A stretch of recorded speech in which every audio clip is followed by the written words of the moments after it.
네, 이어서 저희가 러시아, 인도, 이란, 인도에서 또 재밌는 얘기가 나와가지고 러시아, 인도, 이란 이 세 개의 나라와 관련된 소식을 저희가 좀 짚어볼 건데 잠깐 좀 물 좀 마실게요. 광고 좀 봐주세요.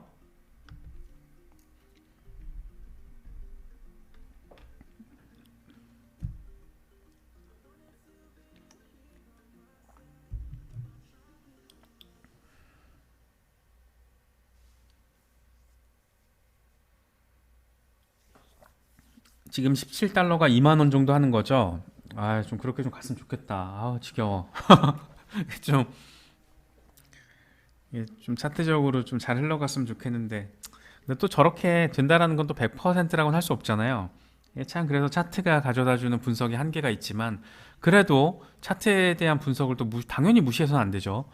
차트적인 거, 이슈적인 거 이 두 가지 사이클을 투 트랙으로 놓고 바라보고 우리가 좀 대응을 해야 되다 보니까 그게 좀 어려운 건데 아무튼 뭐 조금 긍정적인 얘기들도 나오고 있으니까 그런 부분들을 좀 참고하시면 좋을 것 같습니다. 네, 안윤경님 운전하고 계셨군요. 네, 운전 조심하시고요.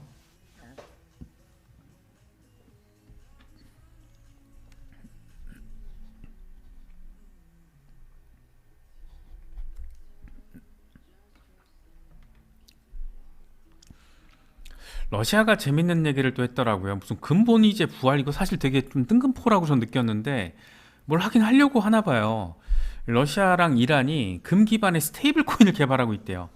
야, 이건 진짜 야, 얘네들은 정말 무슨 생각을 진짜 이 최종 타깃점으로 가지고 있는 걸까?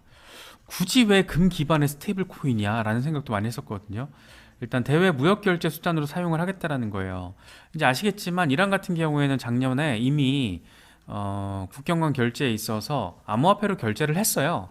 도입을 했습니다. 그걸 더 확대하겠다라고까지 지금 얘기를 했고, 근데 이런 판국에 러시아는 뭐 얘기 끝났고 이미 얘기 끝났고 이제 러시아의 전철을 중국이 언제 어느 정도 수위로 따라와 줄 거냐 지금 그게 관건인 건데 이런 상황에서 러시아와 이란이 금 기반의 스테이블 코인을 개발하겠다 뭐 이렇게 밝힌 겁니다.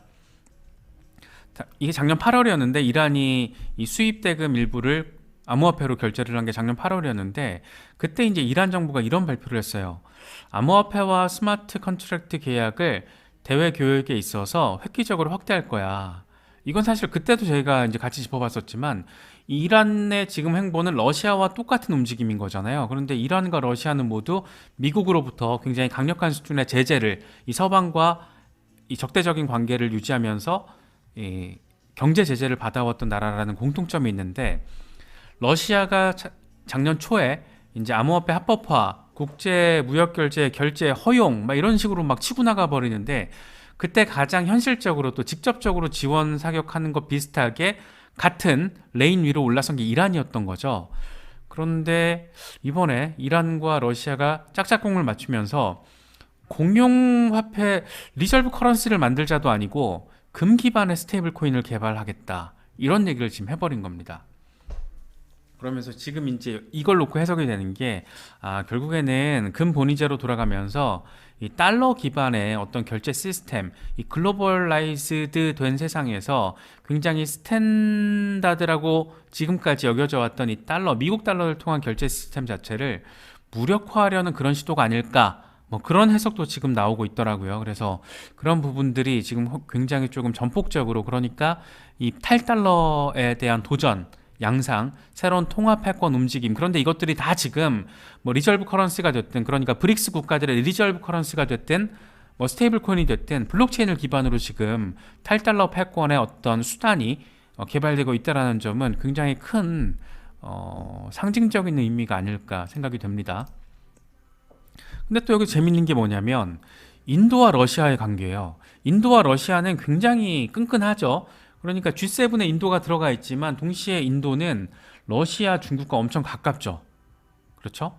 그러면서 인구 대국이고 작년에 글로벌 경제 규모 탑5에 영국을 밀어내고 탑5에 인도가 올라가 버렸습니다.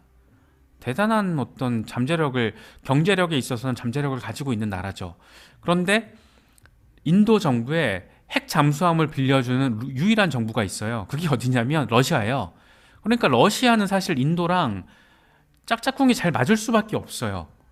어떤 극단적으로 전쟁이 났을 때 핵 잠수함을 빌려주는 나라는 전 세계에 러시아밖에 없어요. 지금 인도에. 대단한 어떤 그런 혈맹이죠, 사실. 근데 작년 12월에 인도가 러시아산 원유를 엄청 많이 수입을 했는데 그게 전년 대비 뭐 한 3배만 늘어나도 엄청 늘어났다 이럴 텐데 33배가 늘어났대요. 그래서 하루에만 12월에 매일 하루에 120만 배럴을 수입했대요. 작년 12월에 이제 기억하시겠지만 서방과 유럽이, 그러니까 유럽 국가들 EU와 러시아가 굉장히 좀 날을 세웠던 게 유가 상한제였잖아요. 근데 그 이후에 LIC 됐어 인도에 다 팔 거야 이래 버렸던 거예요, 결과적으로. 그래서 러시아는 이제 막 서방에 그렇게 막 헐값에 말도 안 되는 가격에 기름을 팔 바에야 차라리 인도에 할인 가격을 제시하면서 인도에 몰빵을 했던 거죠. 그래서 와, 진짜 이게 대단한 지금 현실이 벌어지고 있더라고요. 33배 12월. 정말 대단한 어떤 지금 변화의 움직임이 나오고 있는 거예요. 그래서 만약에 이런 상황이 계속되면 유럽에서 또 한 번 이제 어떤 뭐 상황에 따라서 이제 뭐 겨울에서 봄으로 나아가고 있으니까 뭐 극단적인 상황은 작년처럼 나오진 않겠지만 이제 원유 가격을 중심으로 어떤 인플레이션 상황, 서방 지역들에서 이런 것들도 또 가능성이 없진 않다. 이런 걸로도 바라볼 수 있을 것 같아요.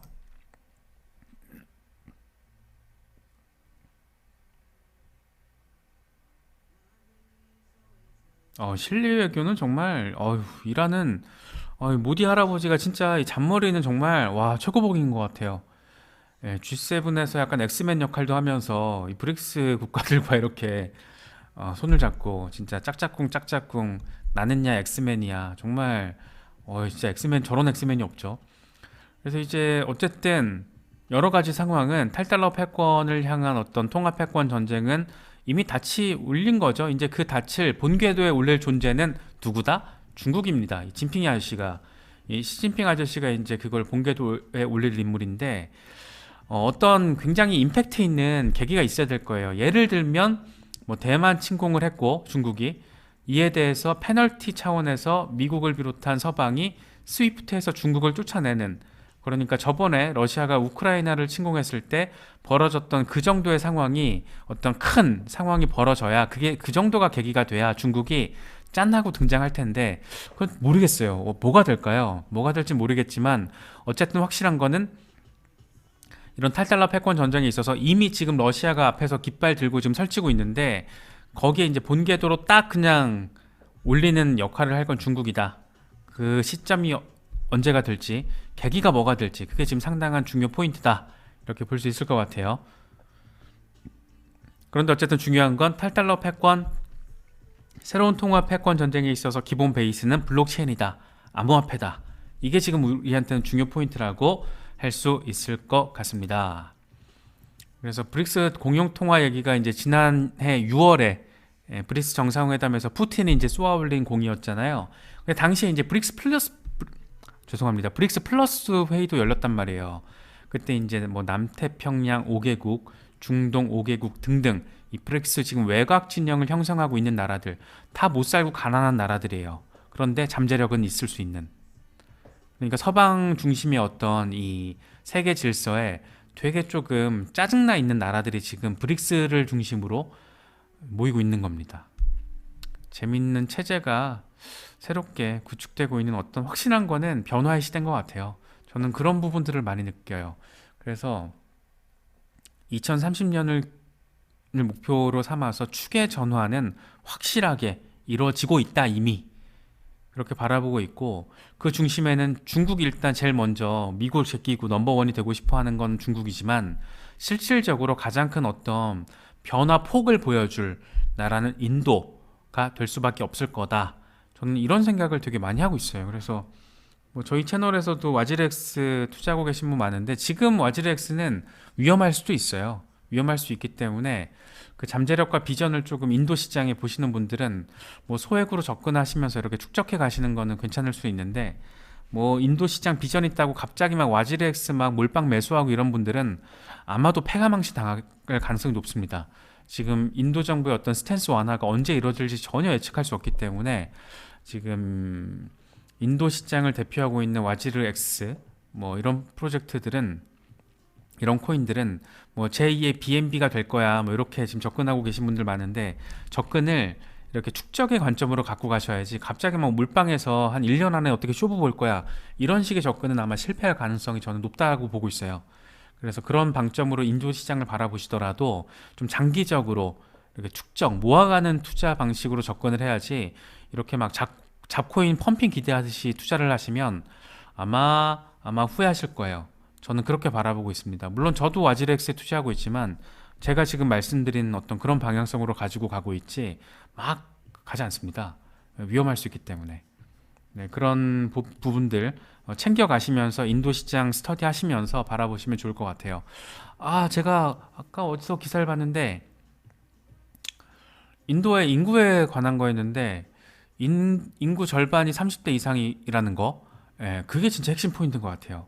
인구의 절반 이상이 30대 이상이라는 거는 그만큼 구매력이 높은 소비층이 많다라는 거고, 그만큼 금에 투자하지 않고 비트코인에 투자할 세대 교체를 이뤄낼 그런 새로운 세대가 자리하고 있는 나라가 인도라는 거죠. 예를 들면 우리나라, 일본, 미국 이런 나라들은 지금 고령화 사회잖아요. 저만 해도 이제 중장년층으로 이제 인구 분류에 있어서는 투입이 되게 되거든요. 근데 인도 시장만 놓고 봐도 완전 다르죠. 느낌 완전 다르죠. 그래서 그런 부분들도 체크하시면서 좀 바라보시면 될 것 같습니다.